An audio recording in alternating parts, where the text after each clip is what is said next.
무리가 여호와의 전에 헌금한 돈을 꺼낼 때 제사장 hil기야가 모세가 전한 여호와의 율법책을 발견하고 hil기야가 서기관 사반에게 말하여 이르되 내가 여호와의 전에서 율법책을 발견하였노라.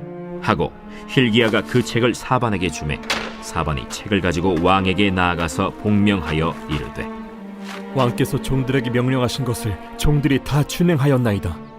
또 여호와의 전에서 발견한 돈을 쏟아서 감독자들과 일꾼들에게 주었나이다. 서기관 사반이 또 왕에게 아뢰어 이르되 제사장 hil기야가 내게 책을 주더이다. 하고 사반이 왕 앞에서 그것을 읽으매 왕이 율법의 말씀을 듣자 곧 자기 옷을 찢더라. 왕이 hil기야와 사반의 아들 아히감과 미가의 아들 압돈과 서기관 사반과 왕의 시종 아사야에게 명령하여 이르되 너희는 가서 나와 및 이스라엘과 유다의 남은 자들을 위하여 이 발견한 책의 말씀에 대하여 여호와께 물으라. 우리 조상들이 여호와의 말씀을 지키지 아니하고 이 책에 기록된 모든 것을 준행하지 아니하였으므로 여호와께서 우리에게 쏟으신 진노가 크도다. 이에 hil기야와 왕이 보낸 사람들이 여선지자 훌다에게로 나아가니 그는 하스라의 손자 독핫의 아들로서 예복을 관리하는 살룸의 아내라. 예루살렘 둘째 구역에 살았더라. 그들이 그에게 이 뜻을 전하매 훌다가 그들에게 이르되 이스라엘의 하나님 여호와께서 이같이 말씀하시기를 너희는 너희를 내게 보낸 사람에게 말하라 하시니라. 여호와께서 이같이 말씀하시기를 내가 이곳과 그 주민에게 재앙을 내리되 곧 유다 왕 앞에서 읽은 책에 기록된 모든 저주대로 하리니 이는 이 백성들이 나를 버리고 다른 신들에게 분향하며 그의 손의 모든 행위로 나의 노여움을 샀음이라. 그러므로 나의 노여움을 이곳에 쏟음에 꺼지지 아니하리라 하라 하셨느니라. 너희를 보내어 여호와께 묻게 한 유다 왕에게는 너희가 이렇게 전하라. 이스라엘의 하나님 여호와께서 이같이 말씀하시기를 네가 들은 말을 의논하건대 내가 이곳과 그 주민을 가리켜 말한 것을 네가 듣고 마음이 연약하여 하나님 앞 곧 내 앞에서 겸손하여 옷을 찢고 통곡하였으므로 나도 네 말을 들었노라. 여호와가 말하였느니라. 그러므로 내가 네게 너의 조상들에게 돌아가서 평안히 묘실로 들어가게 하리니 내가 이곳과 그 주민에게 내리는 모든 재앙을 네가 눈으로 보지 못하리라 하셨느니라. 이에 사신들이 왕에게 복명하니라. 왕이 사람을 보내어 유다와 예루살렘의 모든 장로를 불러 모으고 여호와의 전에 올라가매 유다 모든 사람과 예루살렘 주민들과 제사장들과 레위 사람들과 모든 백성이 노소를 막론하고 다 함께 한지라. 왕이 여호와의 전 안에서 발견한 언약책의 모든 말씀을 읽어 무리의 귀에 들려주고 왕이 자기 처소에 서서 여호와 앞에서 언약을 세우되 마음을 다하고 목숨을 다하여 여호와를 순종하고 그의 계명과 법도와 율례를 지켜 이 책에 기록된 언약의 말씀을 이루리라 하고 예루살렘과 베냐민에 있는 자들이 다 여기에 참여하게 하매 예루살렘 주민이 하나님 곧 그의 조상들의 하나님의 언약을 따르니라. 이와 같이 요시야가 이스라엘 자손에게 속한 모든 땅에서 가증한 것들을 다 제거하여 버리고 이스라엘의 모든 사람으로 그들의 하나님 여호와를 섬기게 하였으므로 요시야가 사는 날에 백성이 그들의 조상들의 하나님 여호와께 복종하고 떠나지 아니하였더라.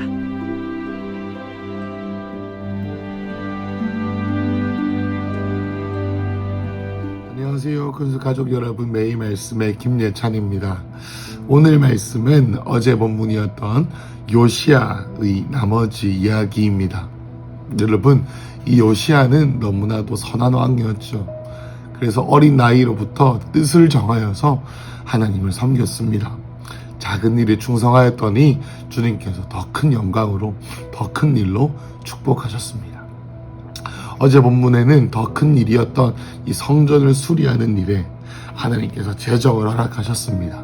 그래서 더 큰 영광의 이 일을 수행하기 위해 주님께서 공급하셨고 그의 가운데 사람이 붙어지게 되었고 그의 가운데 더 큰 영향력으로 성전을 짓는 이 일을 하게 되었습니다. 그 얘기가 오늘 어제 본문이었던 10절부터 13절의 내용이었고요. 그리고 나서 14절인 오늘 성전을 수리하던 중에 일어난 일을 보겠습니다. 우리가 여호와 14절입니다. 전에 헌금한 돈을 꺼내게 될 때 이 제사장 힐기야가 모세가 전한 율법책을 발견하게 됩니다. 모세가 전한 율법책이라는 것은 모세오경 정도라고 보시면 될 것 같습니다. 여러분, 그런데 이 힐기야가 서기관 사반에게 말하였습니다. 여호와의 전에서 율법책을 발견하였다. 그래서 힐기야가 그 책을 서기관, 말씀을 담당하는 자였던 사반에게 주었고, 사반이 책을 가지고 왕에게 가서 복명하여 이렇습니다. 준행한 그 종들에게 명령하시 성전을 짓는 모든 일들을 준행하였고, 그런데 그리고 17절에 그 왕께서 주신 이 돈을 일꾼에게 주었습니다. 그리고 18절에 그런데 거기에서 끝나는 것이 아니라 힐기야가 이 율법책을 발견해서 나에게 주었습니다 라고 하면서 사반이 왕 앞에서 이 모세오경 율법책을 읽기 시작했습니다. 여러분, 그런데 19절에 보면은 왕이 율법의 말씀을 듣다 보니까 자기 옷을 찢게 되었습니다. 여러분, 왜 옷을 찢었을까요? 여러분, 옷을 찢는다라는 말은 무엇입니까? 뭔가 비극적인, 뭔가 너무나도 슬픈 일, 그리고 하나님께서 노하시고 하나님께서 진노하실 만한 일을 자기가 보았을 때 옷을 찢었습니다. 여러분, 이 왕이 요시야가 왜 옷을 찢었냐면 하나님의 기준, 하나님의 말씀의 기준, 이 레위기야, 신명기야, 출애굽기와 나와 있는 이 모든 하나님의 말씀의 앞에 잣대 대조해보자. 그 이스라엘과 예루살렘과 이 그의 영적인 조상들이 저질렀던 죄가 너무나도 컸기 때문이었습니다. 그래서 20절에 왕이 힐기야와 사반의 아들 아이감과 그리고 미가의 아들 압돈과 서기관 사반과 왕의 시중 아사야에게 이루어 명령하였습니다. 무엇을 명령합니까? 21절부터입니다. 너희는 가서 나와 이스라엘과 유다의 남은 자를 위하여 이 발견한 책상의 말씀에 대하여 여호와께 물으라. 여러분, 그래서 요시야가 뭐라고 합니까? 하나님의 마음에 너무나도 멀어져 있는 이 유다와 이스라엘과 모든 그 삶 가운데 삶을 보니 하나님의 뜻을 구하여야 됐던 것이죠. 왜냐하면 우리 조상들이 21절에 여호와의 말씀을 지키지 아니하고 이 책에 기록된 모든 것을 준행하지 아니하였으므로 여호와께서 우리에게 쏟으신 진노가 크도다. 여러분, 이 진노가 큼을 느끼는 이 감각, 하나님께서 나에게 이제 진노하셔서 이 우리나라와 나의 가정과 내 삶을 내버려두지 않고 벌을 주시겠구나라고 생각하고 깨닫게 된 경로가 무엇이었습니까? 천둥이 치고 벼락이 오고 그의 삶 가운데 고난이 왔습니까? 아닙니다. 말씀을 읽으니 그의 삶 가운데 하나님께서 진노하실 것 같다는 이 고난이 뜻이 오게 된 것이죠. 이에 힐기야와 왕이 보낸 사람들이 여선지자 훌다에게로 왔습니다. 그제서야 요시야를 섬기는 자들이 예언자인 훌다에게 가서 하나님의 마음을 구했습니다. 그랬더니 23절에 훌다가 그들에게 이랬습니다. 이스라엘 하나님 여호와께서 이같이 말씀하시기를 나는 너희를 보낸 사람, 그러니까 요시야에게 가서 이 말을 전해라.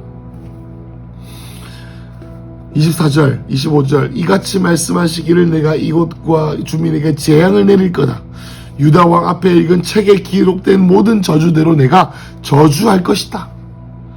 너희가 여러분 신명기에 얼마나 많은 저주가 나와 있고 레위기와 그리고 또 출애굽기에 얼마나 많은 하나님을 섬기지 않은 자들에게 있는 저주가 있었겠습니까? 25절에 이는 이 백성이 나를 버리고 다른 신들에게 분향하고 그의 손의 모든 행위대로 나의 노여움을 샀다. 이 노여움이 나에게 있는 이 노여움을 너희 나라에게 부을 것이고 이 노여움이 꺼지지 않을 것이다. 26절에 너희를 보내어 여호와께 묻게 한 유다 왕에게 이렇게 전해라. 이스라엘의 하나님 여호와께서 이같이 말씀하시기를 네가 들은 말을 의논하건대 27절에 네가 이곳과 그 주민을 가리켜 말한 것을 내가 듣고 마음이 연약하여 하나님 앞 내 앞에서 겸손해 옷을 찢고 통곡하였으므로 나도 너의 말을 들었노라. 여호와께서 내가 여호와가 말하였느니라. 그러므로 내가 내게 조상으로 들어가 평안히 모실로 들어가게 할 것이다. 너가 평안하게 죽게 할 것이다. 내가 이곳과 주민에게 내리는 그 모든 재앙을 네가 눈으로 보지는 못할 것이다. 이에 사신들이 왕에게 복명하니라. 여러분, 이 요시아가 다른 어떠한 사인이 있어서가 아니라 그저 하나님을 경외하고 있는데 말씀이 부어지니 나의 삶이 하나님의 말씀으로 너무나도 멀어져 있구나.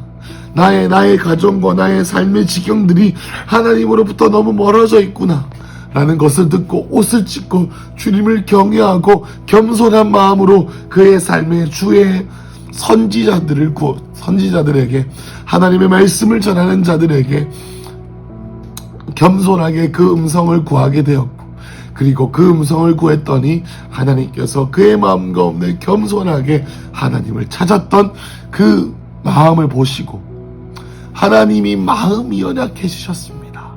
하나님께서 마음이 연약해지셔서 요시아와 요시아의 상황 가운데 있는 그의 믿음의 권속들을 불쌍히 여기신 것을 봅니다.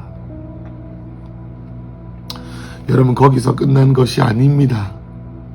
여러분, 오늘 저와 여러분의 삶 가운데 이 말씀을 읽음이 우리에게 두렵고 떨림으로 부어주시기를 예수님의 이름으로 축복합니다. 여러분, 이 말씀이 우리 가운데 또 이 말을 한다라고 귀를 어지럽히는 혹은 잠이 오는 말씀이십니까? 아니면 이 말씀에 두렵고 떨림을 통하여서 내 삶이 오늘 주님 앞에 돌아오고 두렵고 떨게 되는 그런 수단이 되십니까? 여러분, 이 말씀이 우리의 삶 가운데 우리의 생명을 살리고 우리의 죄된 길을 돌이키며 옷을 찢게 하는 역사가 되시길 축복합니다. 그래서 왕이 사람들을 보냅니다. 유다와 예루살렘의 모든 장로들을 불렀습니다. 그래서 유다의 모든 사람과 레위 사람과 노소를 막론하고 30절에 다 함께 와서 언약책을 읽어 우리의 귀에 들려주었습니다. 그래서 31절에 왕이 자기 처소에 서서 여호와 앞에 언약을 세웠습니다. 어떻게 언약을 세웁니까? 마음을 다하고 목숨을 다하여 여호와를 순종하고 그의 계명과 법도와 율례를 지켜 이 책에 기록된 언약의 말씀을 이루리라 하겠습니다. 거기서 끝나는 것이 아닙니다. 32절에 예루살렘과 베냐민에 있는 모든 자들, 이 말의 뜻은 뭐냐면 남유다와 북이스라엘의 모든 자들을 뜻합니다. 다 여기에 참여하게 하였습니다. 예루살렘 주민이 하나님과 그의 조상들의 하나님의 언약을 따르게 했습니다. 33절에 요시아가 이와 같이 이스라엘 자손에게 속한 모든 땅에서 가증한 일을 다 제거했습니다. 이스라엘 모든 사람으로 하나님 여호와를 섬기게 했습니다. 그래서 여호와가 사는 날에 백성이 그들의 조상 하나님께 복종하고 하나님을 떠나지 않았습니다. 여러분, 말씀 앞에 떠는 자는 어떤 말씀이 와도 그의 마음에 찔림이 오게 됩니다. 어떤 설교를 한 것이 아닙니다. 그저 말씀을 읽었더니 그 말씀 안에 계시는 주의 성령이 그의 마음의 양심과 그의 마음의 하나님 그의 갈망함을 통하여 그의 삶 가운데 무너진 그의 삶 가운데 하나님과 멀어져 보이는 것들 가운데 거룩한 분노, 거룩한 뜨거움, 거룩한 슬픔이, 거룩한 진노가 오게 됩니다. 그래서 어찌하여야 할꼬, 마치 베드로의 설교를 들었을 때 마음이 뜨거워져서 어찌할 바를 몰랐던 이 이스라엘 그 백성들처럼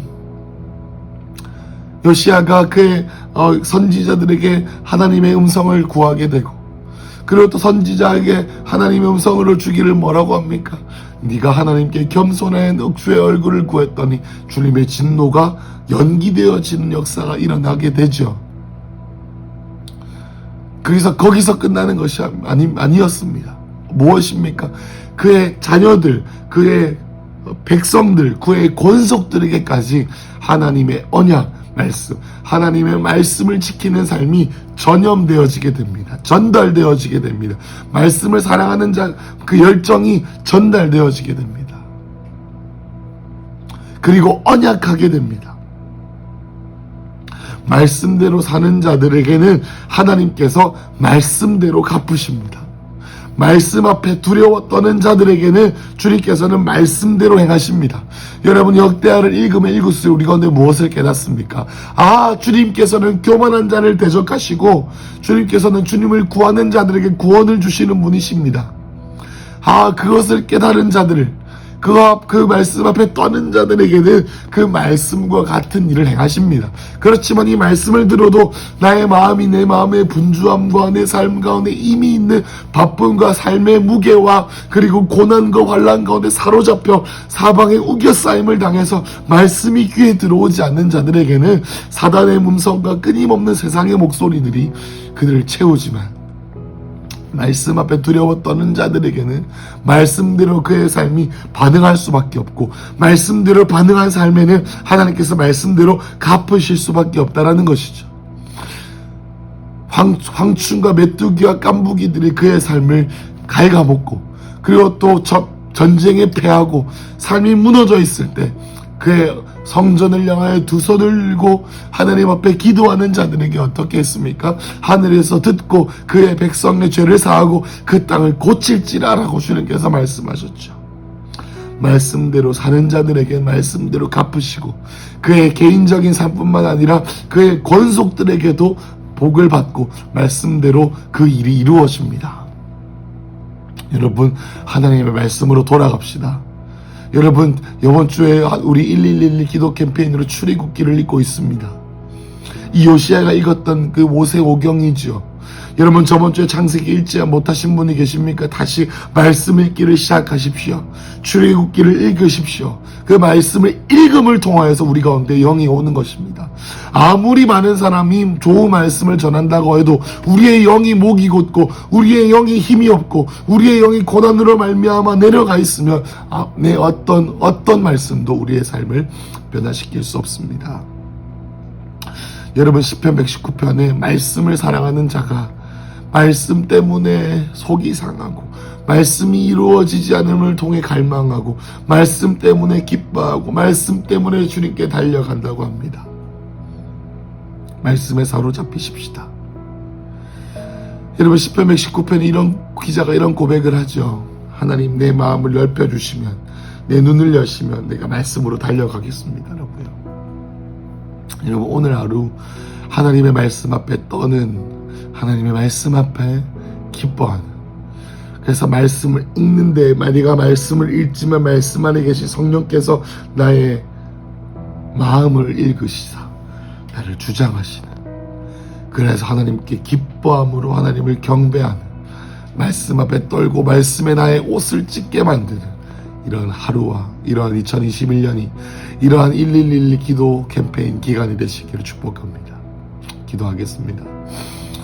하나님, 허무하고 공허한 세상의 뜻을 쫓아가는 불쌍한 인생이 아니라 말씀 앞에 떨어, 주님 앞에 떨어 즐거워하며 말씀을 기뻐하는 우리 모든 근속 가족들 되게 하여 주시옵소서.